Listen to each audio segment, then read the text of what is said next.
Here's the thing about us, Michelle, so you understand, is that we provide business advice without judgment, right? Right. It's our job to pull out of the client, much as we did with Dawn. It's like, okay, what do you want to do? What do you know? And then it's our job to hold up a mirror to them relative to what they know and they're trying to apply. So somebody who said, hey, I want to do seasonal game processing, I would take them through, we almost always go back to the financials. That's where we will head really quickly. And so like, hey, if seasonal game processing is where your passion is, and you're an entrepreneur and you can understand how it does or doesn't work, let's figure that out and then decide if it makes sense financially.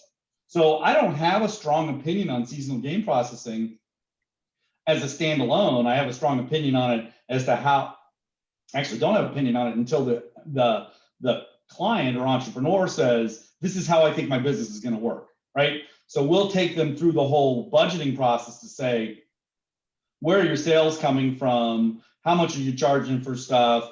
How many do you think you're going to bring in? What are your costs going to be? And if seasonal game processing fits in, great.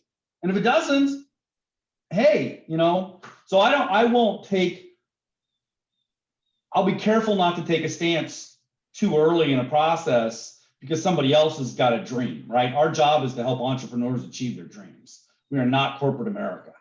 So everybody we work with is passionate. So you might not get the answer that you want in that seasonal game processing, but I'm happy to have that conversation. Okay, and so with that, we're just going to roll, and I'm going to introduce you. This is today's podcast guest, Ted Lebow. That was such a great introduction. I'm totally not cutting it. Ted, introduce yourself, and we're just going to roll on that because that was such a great introduction to the podcast.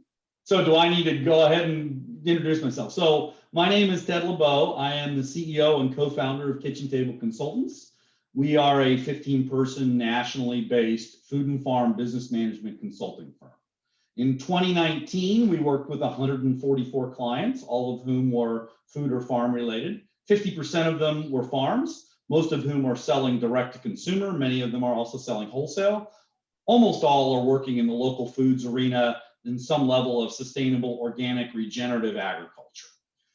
35% are in the supply chain. So those are everybody from meat processors to vegetable aggregators to fertilizer producers to anybody who is supplying food or supplying to a farm. And then the last little bit of our business is a combination of local food retailers and nonprofits serving the regional food system. So in 2019, those 144 clients employed a little over 1,000 people, farmed a little over 10,000 acres, and sold a little over $100 million in local foods in that year. And we work in 5 areas with the business. The first one is finance. So we'll provide a client with everything from bookkeeping to controller to CFO services. Then marketing, strategy and execution. In fact, we're spinning off our marketing services division at the end of this year, beginning of next year, to have a separate company. We're merging it with another one to offer marketing services. General management consulting. So that's just anything you need to have done, which could be anything from a virtual management team where we come in and we operate as a CFO, COO, HR manager, sales manager, and then just projects.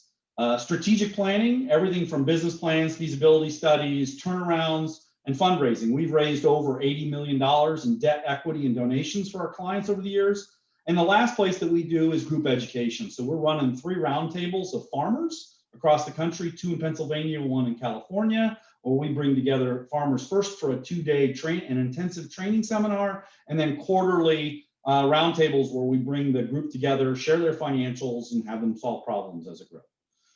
I personally have run 14 businesses and owned all or part of 10. My first business was a farm, and I've been doing this consulting work since 2009. Our goal is to grow to 50 people, serving 500 businesses a year across the country. That's my story, and I'm sticking to it. I love that so much, and I'm so happy you're here on the podcast today because there is in the work that we do, right? And so we send, clients back and forth to each other. because the way we look at it is that you can't run a food business without food safety. And if your food safety isn't designed with your business goals in mind, you can't. You're never going to make it. You're never going to make it work, right? And so so I'm so happy to have you here on the podcast talking about all of these different areas of things that you work with.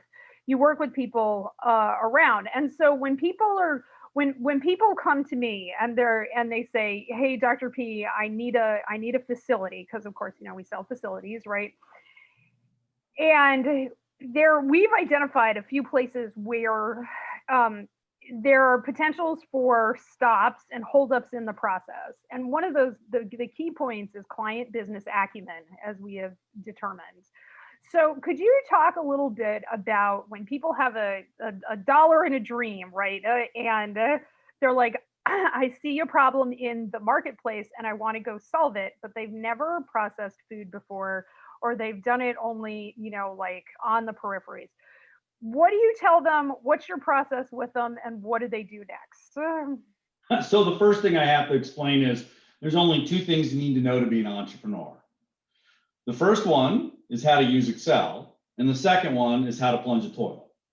Now, those are euphemisms, obviously. The Excel part to be an entrepreneur is, I love Excel because it's a structured process by which to solve a problem, right? You're using rows and columns and cells and numbers. And one of the things that we've learned over the years from the Excel standpoint is that we will always, because of who we are, you drive back to safety because that's your expertise and your niche and your knowledge. And every time I talk to you, I'm impressed at your ability to bridge the business and the safety and the people, right? We've had numerous conversations of this, and your clarity on business, safety, and people is really, really a great thing.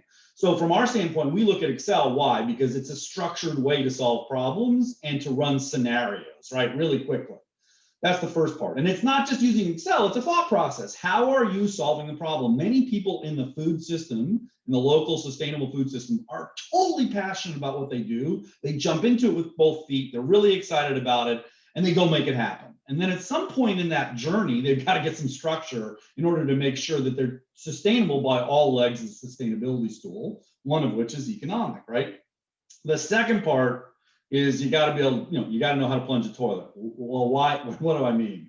Not literally plunge a toilet, although it's important, is that you're willing to do whatever it takes to make it happen, right? Any obstacle that gets in your way, you're going to do. It's not too dirty, right? It's not too messy. It's not too hard. It isn't something you want to worm. Now, obviously, as you grow a business, there's certain things you will or won't do. But to this day, I have been in a client's facility with a toilet overflowing, and I'm jumping in and saying, we got to get this fixed now, because guess what? Somebody is coming to look, and we need to get this solved quickly, and that's not me. So those are kind of the basis of what we talk about when we look at entrepreneurs. So, but when we build a business plan or we're talking with an entrepreneur, the first thing we're going to is, do you know if you're profitable or not, right? And so we don't care how much profit you make, we care that you know how you're profitable. So as long as you've got the model and the ability to see that, that's where we will drive to every time. We start with a budget, we build a balance sheet, we look at debt, and then we go build a business plan and talk about your objectives and what your dreams are and everything else kind of all mixed in. But at the end of the day, we're going to look at that bottom line and say, are you generating the profit that you expected to generate? And will that profit allow you to live personally and allow you to pay your investors or your bank back? And one of the other sayings that I use regularly, it's really easy to raise money. It's very hard to pay it back. And what do I mean by that, right? I can't tell you how easy. The SBA has all kinds of guarantees. FSA has all kinds of guarantees. People get really excited about funding the next new whatever. And if you've shown a few successes, or even if you have and you've got some collateral, you can go raise money. It's not that hard. You put the plan together. Now, you and I know this. It's what you do day to day, right? When the rubber hits the road or the cow hits the floor, right? Now what? Building that business plan is really the easiest part. In fact, I like to go through business planning with a client and have it come out the other end and says it doesn't work. Or here's 7 questions that you've got to answer before you go get funding. I don't know. I don't know if I answered your whole question. Yeah, no, you totally did. And you brought up another one. Like, one of the things that I talk to my clients about when they start approaching their food safety, because sometimes there are kind of 2 ways people come to me, is that they are trying to, they're in like a recall, right? And their shit is hitting the fan, and oh my God, they're going to shut us down because of X, Y, or Z. And so we fix the acute problem, but there's always a chronic problem that led to that acute problem. There was multiple decisions that led us to where we are, and we've got to have the tolerance to go fix that. Or they say, I want to go pass an audit, and they got to get SQF or just even pass a HACCP audit or whatever. And my question for them when they come to me is always like, what result are you trying to create? And I always push back if that result doesn't have to do with profit, because I talk to people about profit being a discipline, right? Because anybody can grow a perfect tomato. Anybody can, maybe not anybody, but making the perfect cupcake, that sort of thing, making it profitably and being constrained to the discipline of profit is incredibly difficult for people. And so when you're doing the business planning process, what are the pushbacks that you see from people where they're like, oh, but it doesn't matter? Like, I have in my mind, they're saying, yeah, well, that doesn't matter as much as this. How do you see them pushing back against the discipline of the business planning process to get to the discipline of profit? Well, I'm going to inject something and then we can come back to it just as a placeholder. What you're describing is about clients wanting, when they want to talk to us, right? We're both selling consulting. The vast majority of our clients are talking to us when they're in pain, right? And that's when they're willing to buy, when they're in pain. And usually it's people pain or money pain for us. And for you, it's some semblance of that, but the reality is it's, oh crap, the shit's hitting the fan, I have a recall, I need to fix this, right? So let's go back to, so I want to come back to that part. I want to put a placeholder on that because we do a lot of what I call turnaround work, which is people or money being having pain in addition to the business planning work. I love doing the business planning work. I actually like more doing the turnaround work than I do the business planning. Because in the turnaround work, you've already got, and it's much similar to you. You're already in an existing facility, everything's running, there's a problem and we need to fix it. There's momentum, there's people, there's motivation, there's already things going on. And that is really fun to fix. Back to your, what are the roadblocks that I hear for people in a business planning standpoint, or what are the things that I recurring hear? Number one, they'll tell me, you don't understand. I've successfully done these things. And my answer many times is, but have you successfully done this, right? Have you actually run a meat processing plant? Have you spent a month, a day, a year, 2 days, 2 weeks in a processing plant to really feel it? No, I just know there's a market opportunity. Wow. Like, why don't you go spend some time there, right? So the first one is the true level of experience running an operation. And one of the things that scares me is when somebody who doesn't have actual experience in running a business is going out to raise a significant amount of capital to do that. That's just dangerous, right? The chances of that failing is ever increased. So my guidance when we're doing business planning like that is let's if they're determined they're going to do it, then you can pay for experience one of 2 ways, right? You can buy it by hiring somebody who's done it and making them part of the team, and you're going to spend more either by providing them with equity into what you're doing or by paying them more for that experience, or you can pay for it through mistakes, right? Those are the 2 ways you get to the place where you need to go. And so having that conversation with a business planning person that says, hey, I'm going to figure this out, I'm determined, great. Then let's plan for losses or not as much profit so that you've got some wiggle room. Or let's make sure in your staffing decisions, you're hiring somebody that has significant capability. That's probably the number one thing that we see in the business planning process is this, the planning part is the hard part, the raising the money. They think the planning and the raising the money is the hard part. It's not. The execution is the hard part. That would be the number one thing. And the second one is everybody gets mad at me because I don't say this quite right, but there is no opportunity too good to pass on. I have to do this now, Dr. P. If I don't do it right now, I'm never going to get the chance to do it again. It's just, the time is right. I've got to make it happen right now. I've seen very few unicorns where if you don't do it right now, everything falls to pieces. In fact, most of the time when you rush to do something, you've given it a greater chance of falling to pieces, in my experience. Well, and I think that's really true because I see people do that with like getting SQF or going for a big audit. I have to land this client. In order to land this client, I need an SQF audit. And then what we see is that they haven't built the steps of discipline to do all of the things that will then lead them to successfully pass an audit. And as an entrepreneur myself, right, I can totally see that you're not, if you don't have a good idea and are focusing every day on how much money it took you to make that 1 pound of product, and understanding where you are when you're like, I've got to, buy a facility or put on an addition or whatever, have Dr. P build me a processing room, and you just want to jump to it. You've missed the foundation. Yep. You've missed the foundation. You said something really key, which is you need to know whether in our world, you need to know whether you're successful every day. Many people say, well, I look at my profit and loss periodically and it tells me how I'm doing. And the problem with that is that in effect, it's a rear view mirror, right? Sure. At the end of the month, you run your P&L and you do reconciliations, and 10 or 12 days later, you have the financials. And now you spent way too much labor. Wait, that doesn't help me. I've just wasted 45 days. Now it's going to take me another 2 weeks. So I'm 60 days behind in figuring it out. So we like to put systems in place into our facilities that tell management, rank and file, everybody, did you do what you were supposed to do today?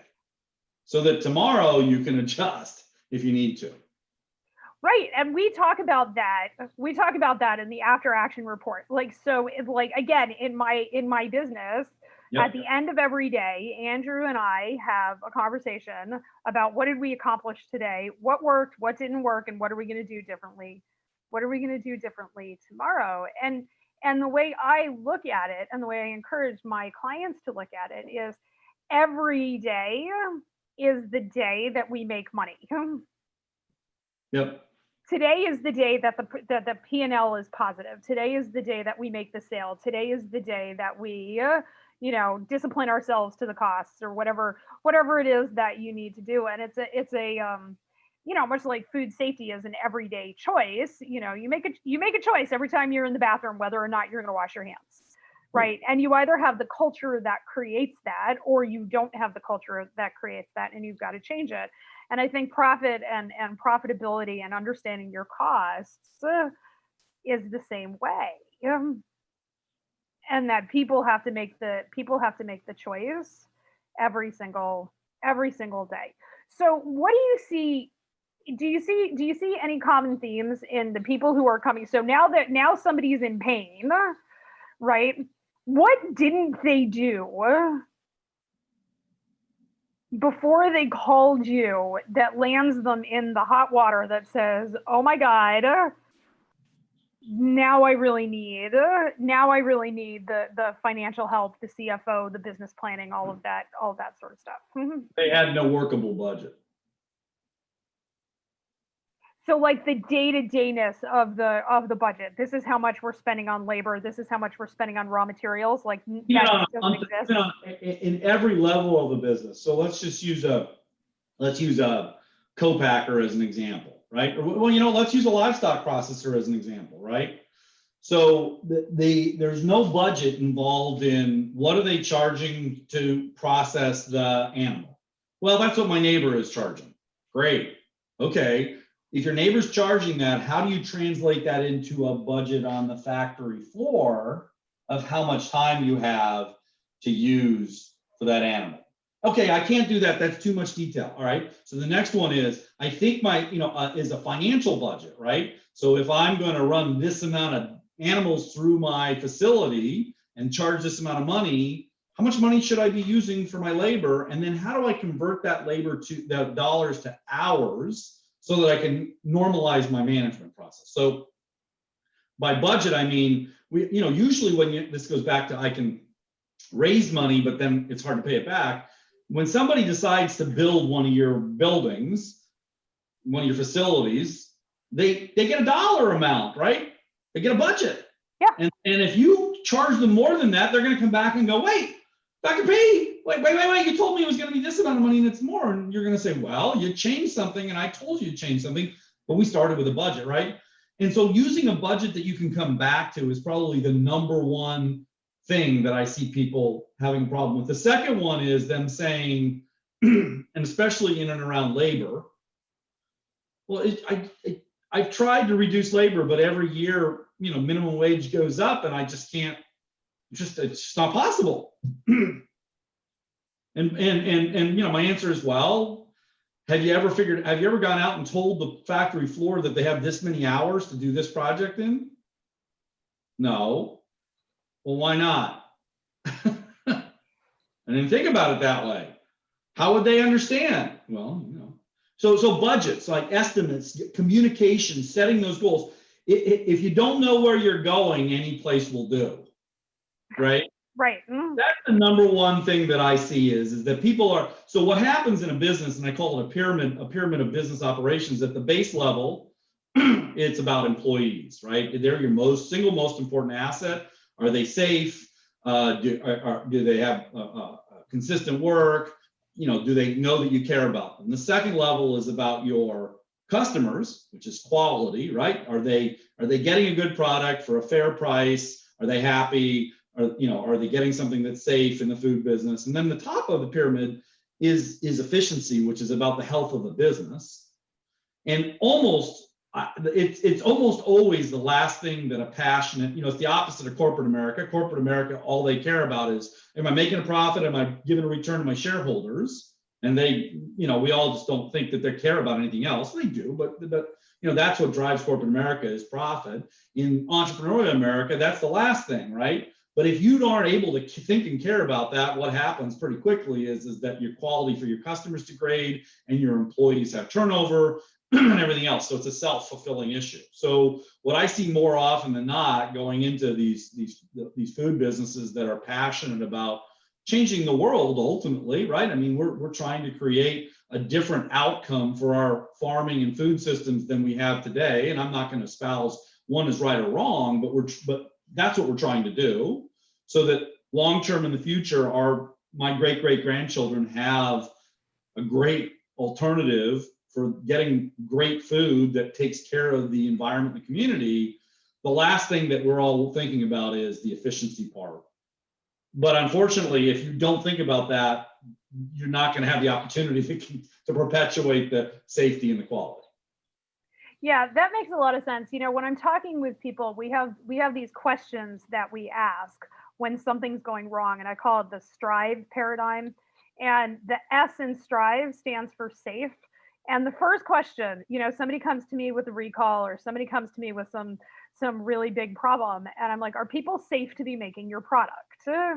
And there are a lot of times the answer is no. Like my employees are risking third-degree burns. Okay. Yeah, no. That doesn't work. We've got to solve that problem, right? You got to solve employee safety. Maslow's hierarchy of needs says if you are physically unsafe, it kind of doesn't matter what else you're doing. And then we look at financial safety. And I ask people, how safe financially are the people who are working for you? Because if we have a listeria problem, right, and you've got third shift sanitation, my first question is how many other jobs does third shift sanitation have? And are they really showing up to your process where we got to leave soap on the, on the food contact surfaces for 7 to 12 minutes? Well, somebody who feels financially unsafe, who knows that they have to get out of there by 4 o'clock and get the job done by 4 o'clock so that they can catch 3 hours of sleep so that they can go show up for their next shift, at wherever it is that they're working at 8 o'clock, those people do not feel financially safe. Yep. And there is a direct line between that and a listeria problem, right? And then the third one is are people emotionally safe on your floor? And that is harassment and bullying and, do you have a Me Too problem? Because of course that can be very rampant in food production culture, right? And so this idea of safety, and then if you look at financial safety and emotional safety, you can increase, like there's research out of the University of Pennsylvania where they do the positive psychology research, that the increasing the financial and emotional safety can increase profitability by like 50%, simply by making people feel better while they are at work. You will have a positive return on your profitability. Makes sense.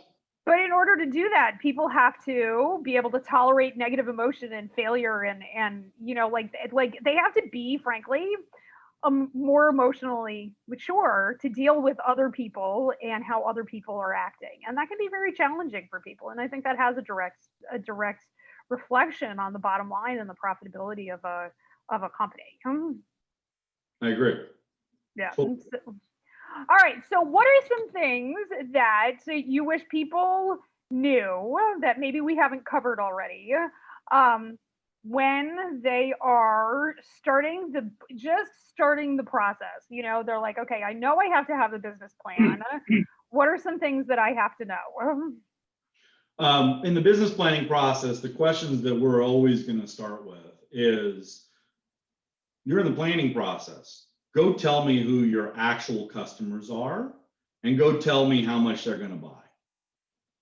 So if you're going to get in the processing business and you're going to be selling to local farms, first thing, go identify every farm in a 100-mile radius that has the animals that you want to be able to slaughter, and tell me how many they have.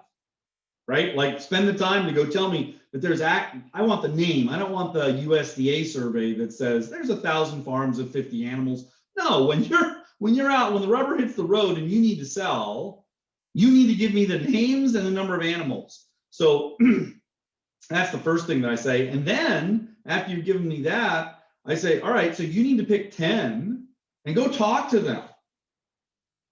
Like, literally go talk to them and say, this is my idea. This is what I'm going to do. Are you interested? And ask them some good, hard questions to make sure they're interested.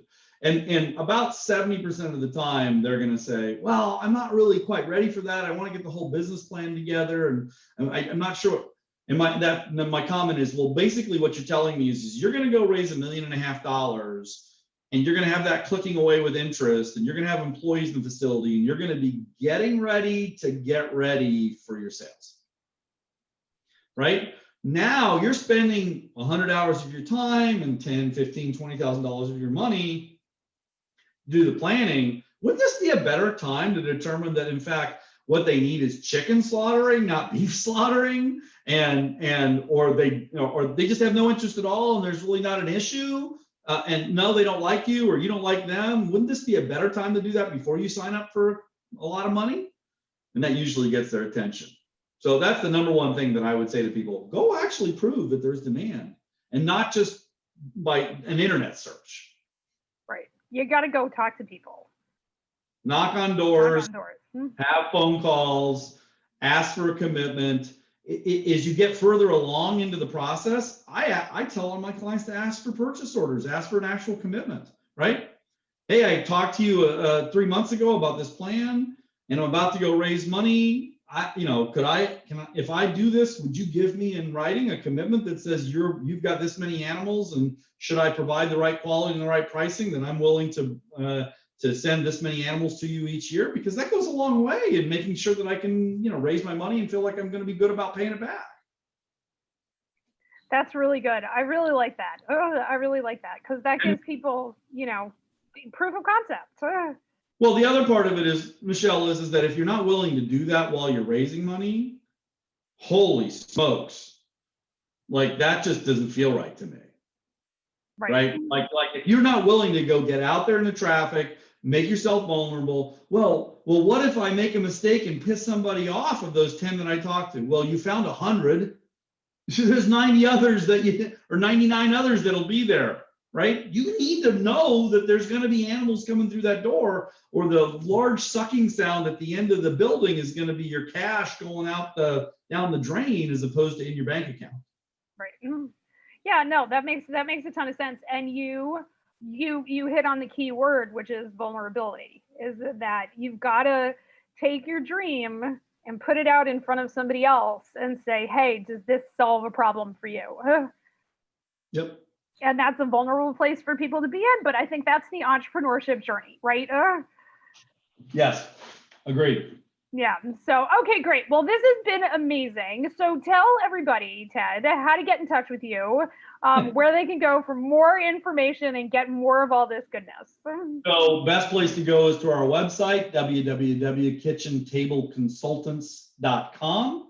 And there's all kinds of information, downloadable forms, videos, all kinds of self-help. And then, of course, if you're interested in a conversation, there's a form to fill out with a little bit of information, and it will connect you with the right people to have a good conversation, whether it's me or one of our other people on our team that has more knowledge in a particular area. We'll get you to the right place. And we give the first few hours of a conversation for free because we want to make sure that there's actually a fit and we can provide some value. And because if there isn't, then we'll say there isn't and we'll move on. Perfect. That's amazing. Thank you so much for coming on the podcast today. It's been super fun talking to you. It's super fun to work with you. And I am sure we will talk again soon. Awesome. Likewise, too. Thanks, Michelle. Thanks.